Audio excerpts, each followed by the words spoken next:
Hello everyone, welcome to English Academy. English Academy की इस video में आज हम एचटेट टीजीटी पीजीटी इंग्लिश के प्रीवियस ईयर के क्वेश्चंस को सोल्व करेंगे। इस वीडियो में हम 6 से 7 क्वेश्चन सोल्व करेंगे, लेकिन ये जो 6 से 7 क्वेश्चंस होंगे ये हम काफ़ी डिटेल में पढ़ेंगे, इसलिए इनमें डिटेल में अगर इनको अब हम एक्सप्लेन करेंगे तो इसमें थोड़ा सा टाइम लगेगा। और यदि आपको मेरा कंटेंट पसंद आए तो सब्सक्राइब ज़रूर करना। तो हम शुरू करते हैं आज का पहला क्वेश्चन। पहले क्वेश्चन के अंदर डायरेक्शन दी गई है 1 से 3 तक। इसके अंदर हमने क्या करना है, चूज़ द करेक्ट ऑप्शन। जो 4 ऑप्शन दे रखे हैं उनमें से हमने करेक्ट ऑप्शन को चूज करना है। To replace the group of words underlines. जो ग्रुप ऑफ वर्ड्स हैं जिसको अंडरलाइन किया गया है उसकी जगह कौन सा वर्ड रिप्लेस होगा, हमने ये बताना है इसके अंदर। तो पहला क्वेश्चन है, appearances can often be liable to mislead. Appearances का मतलब होता है दिखावा, बाहरी रूप। कैन सकना, ऑफन प्राय, बी होना, लायबल का मतलब होता है रिस्पॉन्सिबल जिम्मेदार, टू मिसलीड कहने का मतलब क्या है कि बाहरी जो दिखावा होता है ना वो प्राय आपको क्या कर सकता है, मिसलीड कर सकता है, आपको गलत गाइड कर सकता है। ऑप्शन क्या है, पहला है इवेजिव, डिसेप्टिव, डिफेक्टिव और डिस्कर्सिव।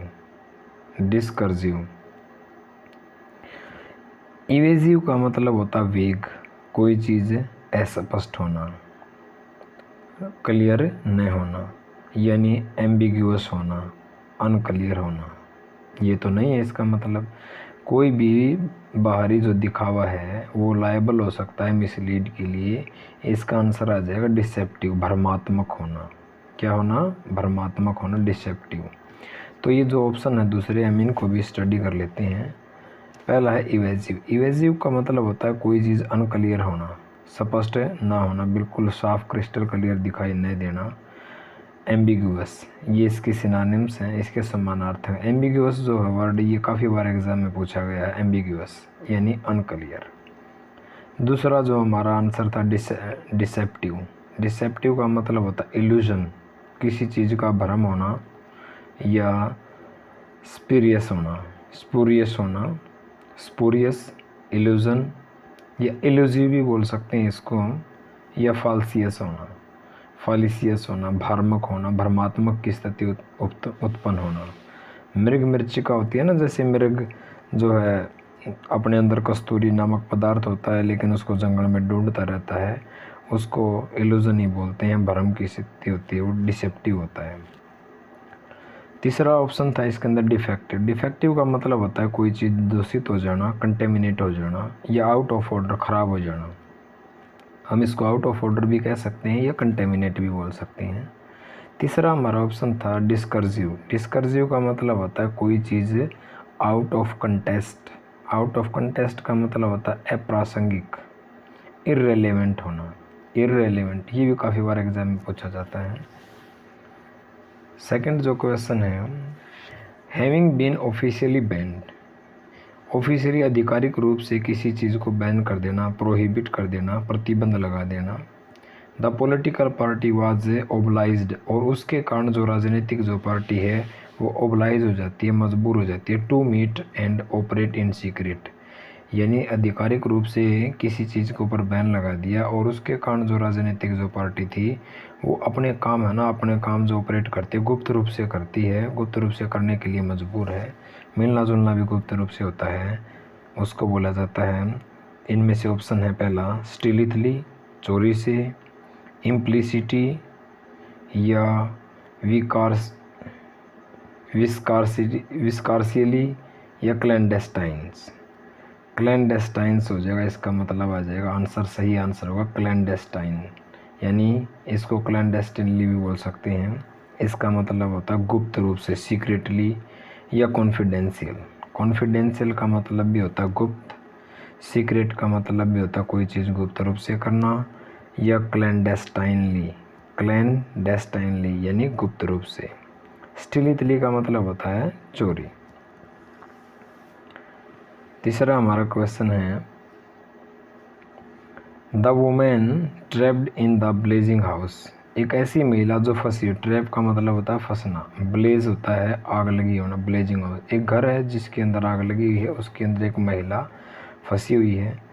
हाउस वाज स्क्रीमिंग, और वो महिला चिल्ला रही है। विद अनकंट्रोलेबल इमोशंस, मतलब ऐसी इमोशंस के साथ एंड फियर और डर के साथ वो क्या कर रही है, अनकंट्रोल, बिल्कुल पागलों की तरह वो चीख रही है, चिल्ला रही है। क्यों? Because she is trapped in a blazing house, किसी ब्लेजिंग हाउस जलते हुए घर के अंदर वो फंसी हुई है।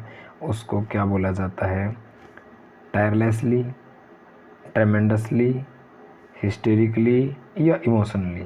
तो इसका सही आंसर आ जाएगा हिस्टेरिकली। हिस्टेरिकली होता है पागलों की तरह बिल्कुल अनकंट्रोल वे से कोई काम करना।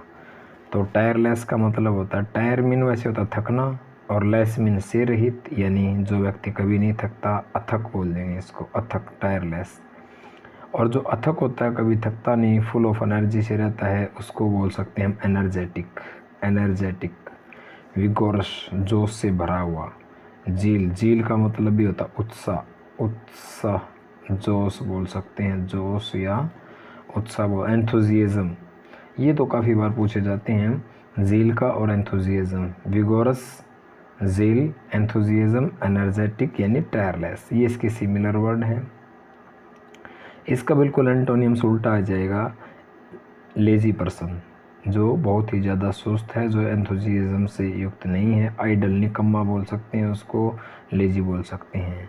और ट्रेमेंडस का मतलब होता है, ट्रेमुलस का मतलब होता है कोई चीज़ जैसे सीवर करना, कांपना, सेक, कांपना, क्विर, कांपना, ट्रेम्बल या अनस्टेडी। अनस्टेडी तो होता है स्थिर, कोई चीज़ स्टेबल है। अनस्टेडी क्या हो जाएगा? अस्थिर। जो अस्थिर होती है वो क्या? ट्रेम्बल, कांपना, क्विर, कांपना, शेक का मतलब भी होता है कांपना। और अगला जो इसका वर्ड था हमारा जो साथ में था, हिस्टेरिकली। हिस्टेरिकली का मतलब होता है, जो आंसर था इसका, पागलों की तरह। इसको हम बोल सकते हैं अनकंट्रोलेबल तरीके से, आउट ऑफ कंट्रोल हो जाना, या फिर फ्रेंटिक, पागलों की तरह, फ्रेंटिक। ये काफ़ी बार पूछा जाता है, फ्रेंटिक। चौथा हमारा क्वेश्चन है सिनोनिम्स ऑफ एडमोनिश। ये स्टेट के अंदर पूछे गए हैं, 13-14 के क्वेश्चन हैं ये सारे के सारे। तो सिनोनिम्स ऑफ एडमोनिश, एडमोनिश के सिनोनिम्स बताने हैं आपने। पहला इसका ऑप्शन है रिब्यूक। रिब्यूक का मतलब होता है डांटना, किसी को धमकाना। इंसाइट, किसी को उकसाना, भड़काना या शूट करना, या फिर शूट नाउन भी है और एक वर्ब भी है, या फिर किसी को एनकरेज करना। तो एडमोनिश का जो है आ जाएगा किसी को डांटना, किसी को धमकाना, यानी रिब्यूक। रिब्यूक का मतलब हो जाएगा डांटना। रिप्रीमांड करना, ये काफ़ी बार पूछा जाता है, रिप्रीमांड करना, स्कोल्ड करना, डांटना, चाइड करना किसी को, या रिप्रोच करना। ये तो सारे के सारे बहुत ही ज़्यादा इम्पोर्टेंट है, बहुत बार एसएससी के अंदर, एमटीएस, सीएचएसएल के अंदर सब जगह पूछे गए हैं। रिब्यूक डांटना, रिप्रीमांड का मतलब डांटना, किसी को धमकाना, स्कोल्ड करना, चाइड करना या रिप्रोच करना या एडमोनिश करना। जैसे कि एक एग्जांपल है, माई फिजिशियन इज़ ऑलवेज एडमोनिशिंग मी। मेरा जो डॉक्टर है, जो फिजिशियन है, हमेशा मुझे क्या करता है? धमकाता है। क्यों धमकाता है? To eat more healthy food. क्यों? क्योंकि मैं बहुत ही ज़्यादा हेल्दी फूड खाता हूँ, और उसके कारण जो मेरा जो हेल्थ है वो, यानी मैं ज़्यादा मोटा हो गया हूँ, और उसके कारण मेरा जो फिजिशियन है मुझे एडमोनिश करता है, धमकाता है। और अगला जो इसका ऑप्शन था इनसाइट। इनसाइट का मतलब होता है किसी चीज़ के लिए किसी को उकसाना, उत्तेजित करना, एक्साइट करना, यानी प्रोवोक करना। प्रोवोक तो बहुत बार पूछा जाता है, प्रोवोक करना। इंस्टिगेट भी काफ़ी पूछा जाता है, ये इसके सिमिलर वर्ड हैं सारे के सारे। इंस्टिगेट करना, किसी को उकसाना किसी काम के लिए, अराउज करना या एक्साइट करना, उत्तेजित करना। अगर मैं इसके एंटोनिम्स की बात करूँ तो किसी को यानी एक तरह से उकसाना, इसका उल्टा क्या जाएगा? किसी को दबाना, सप्रेस करना, डिशेड करना या डिटर करना। डिटर करना, डिशेड करना या सप्रेस करना। और पांचवा हमारा क्वेश्चन है कैटास्ट्रोफिक। कैटास्ट्रोफे बोल सकते हो या कैटास्ट्रोफिक भी पूछा जा सकता है। आपने इसका सिनोनिम्स बताना है। पहला है चाइड। चाइड का तो अभी हमने किया था, धमकाना, स्कोल्ड करना, डांटना। चीट, किसी को धोखा देना। कोएक्स का मतलब होता है फुसलाना किसी को। ल्यूर करना, अपनी ओर आकर्षित करना, बहलाना, फुसलाना। या क्लामिटी। क्लामिटी होता है आपदा, तो सही आंसर क्या आ जाएगा, आपदा, क्लामिटी। कैटास्ट्रोफे का मतलब होता है कोई बहुत बड़ी आपदा, मुसीबत, दैट इज़ कॉल्ड क्लामिटी। तो इनकी भी हम देख लेते हैं एक करके। कोएक्स। कोएक्स का मतलब होता है किसी को मनाना या किसी को फुसलाना। इसके काफ़ी सारे सिमिलर वर्ड हैं जो एग्ज़ाम पॉइंट ऑफ व्यू के हिसाब से काफ़ी इम्पोर्टेंट हैं। एल्यूर करना, किसी को अपनी ओर आकर्षित करना यानी फुसलाना, ये भी इसका सिमिलर है। एनस्नियर करना, फंसाना, किसी को आकर्षित करना अपनी ओर। परसुएड यानी मनाना। कैजुअल करना, अपनी ओर आकर्षित करना। वीडल, कैजुअल बहुत बार पूछा जाता है, वीडल भी पूछा जाता है, वीडल करना। शेड्यूस करना, आकर्षित करना। ल्यूर, ब्यूगाइल्स, ये भी बहुत बार पूछा जाता है, 6 से 7 बार। ये वर्ड 6 से 7 बार पूछा जा चुका है। कैजुअल, ब्यूगाइल, वीडल करना, एल्यूर करना, शेड्यूस करना। वो का मतलब भी फुसलाना। और मैन्यूअर्स, इसकी जो है ये जो वर्ड है इसकी स्पेलिंग एरर्स में भी पूछा जाता है। Manoeuvres, MANOEUVRE। मैनूवर्स का मतलब भी होता है किसी को फुसलाना या इनविजिल करना, ये भी बहुत पूछा जाता है। इनविजिबल यानी किसी को एक चतुराई से, धोखे से अपनी ओर क्या करना, आकर्षित करना। यानी ब्लेंडिश करना, किसी को कोएक्स करना, ब्लेंडिश भी बोल सकते हैं हम इसको। Coax someone by with a kind words of flattery, यानी चापलूसी भरे शब्दों से किसी को मतलब फ्लैटरी करके उसको कोएक्स करना, बहलाना, फुसलाना, ब्लेंडिश करना। तो क्लामिटी को हम बोल सकते हैं डिजास्टर, आपदा, विपत्ति।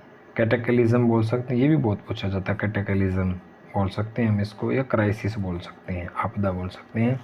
और आज का हमारा छठा वर्ड है डिलाइट। डिलाइट का मतलब होता है बहुत ही ज़्यादा खुश होना, प्रसन्न होना। इसका हमने सिमिलर बताना है, रेस्पेक्ट, सम्मान करना।